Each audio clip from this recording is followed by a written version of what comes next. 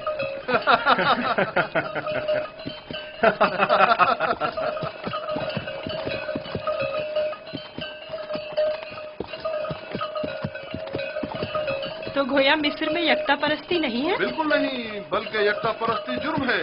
اور تمہیں یکتا پرستی کے متعلق کبھی کوئی بات نہ کرنا اور نہ ہی ان کے خداؤں کی اہانت کرنا لوگ برداشت نہیں کریں گے.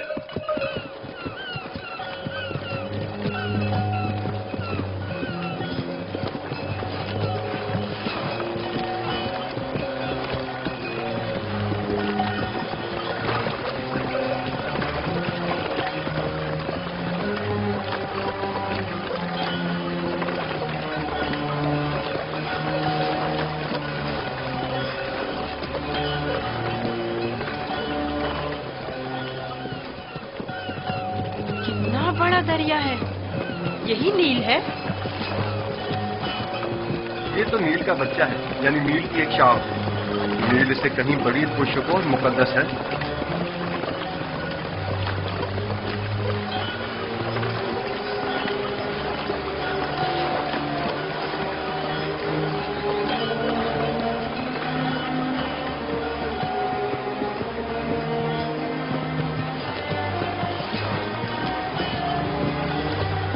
مقدس کیوں ہے؟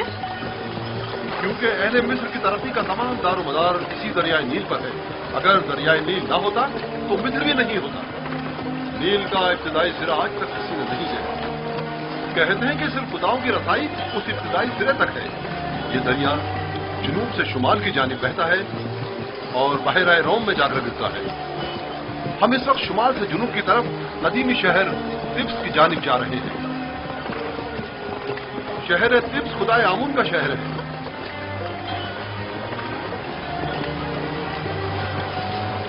نیل کے اس طرف دنیا غرب ہے، مردوں کی دنیا. وہ بڑے بڑے اہرام فرعونہ مصر کے مقبرے ہیں. اس جگہ کو منفس کہتے ہیں، جہاں سے دریائے نیل مختلف شاخوں میں منقسم ہو جاتا ہے.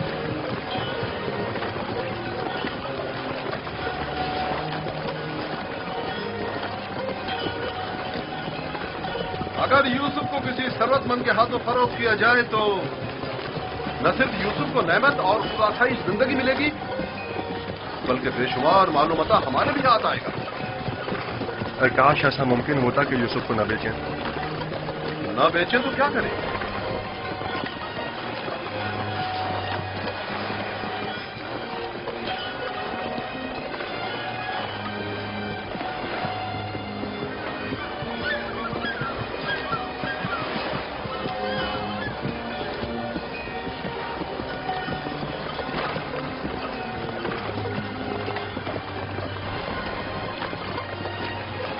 ہم جنوب کی سمت سفر کر رہے ہیں اور ہمارے دائیں طرف مردوں کی دنیا غرب واقع ہے.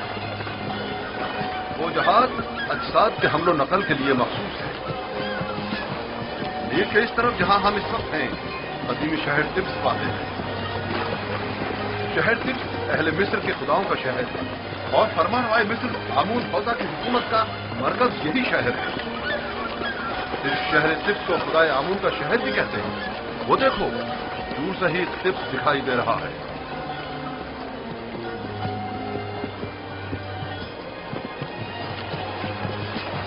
یہ رہا طبس شہر، 100 دروازوں والا شہر.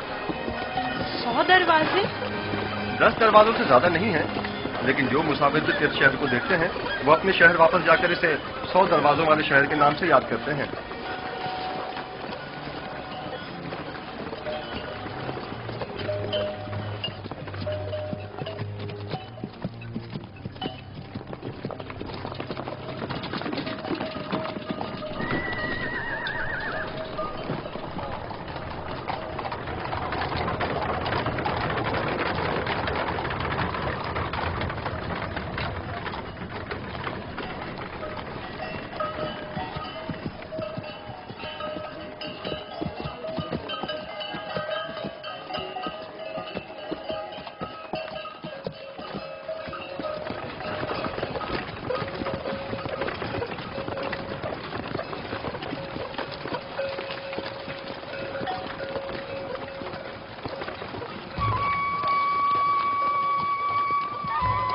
بابل سے مالک نظار ہوں.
کیا ہوا؟ سو کیوں نہیں رہے؟ ڈر ہے کہ بھاگ نہ جاؤں.